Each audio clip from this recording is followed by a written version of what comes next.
Si Mara 19 years old. Kakalipat lang sa bagong bahay nila kasama ang nanay niya. Lumang bahay pero mura, kaya kinuha nila agad kahit medyo sketchy. Pagpasok pa lang nila ramdam na ni Mara na parang may malamig na hangin kahit ang init ng araw sa labas. Parang ang weird ng vibe dito. Anak, huwag ka mag-isip ng kung ano-ano. Magiging okay din tayo dito. Pero nung unang gabi, habang nakahiga si Mara, bigla niyang narinig sa hallway, tok-tok, parang hakbang ng bata. Na-freeze siya. Hindi gumagalaw, hindi humihinga. Ma, bulong niya. Wala, tahimik. Tapos, may marahang kalusko sa ilid ng doorframe parang kumakapit ang kuko. Dahan-dahang huminto sa mismong harapan ng kwarto niya at may maliit na anino na dumaan sa ilaw sa ilalim ng pinto. Kinilabutan si Mara, pero hindi siya gumalaw hanggang sa may bumulong sa tenga niya. Hindi ka nag-iisa. Napatili siya at biglang bumukas ang ilaw. Nanay niya. Pero nung tumingin sila sa hallway, walang tao, walang bata, walang anino. At doon nagsimula ang impyerno.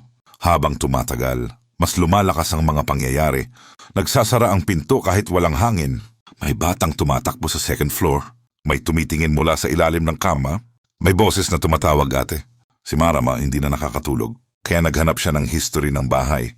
At dito niya nalaman, may pamilya raw na nakatira dati. Isang nanay at 2 anak.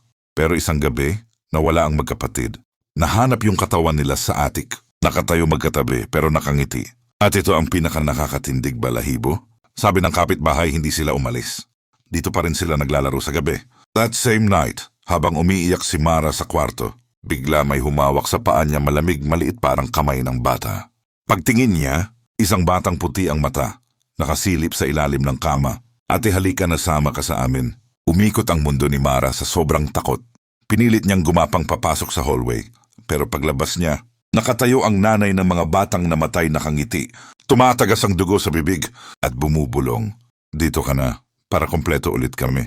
Kinabukasan, nagdesisyon si Mara na umalis na sila pero hindi siya papayagan ng bahay.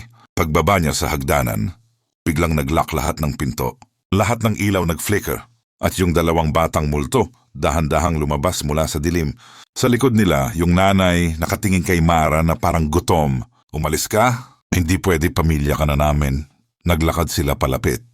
Yung isa gumagapang sa dingding. Yung isa nakangiti habang tumatakbo papunta sa kanya. Biglang nagdasal si Mara. Malakas tuloy-tuloy. At sa aning pagkakataon nanginginig ang mga multo. Sumigaw yung nanay, galit na galit. Tama na!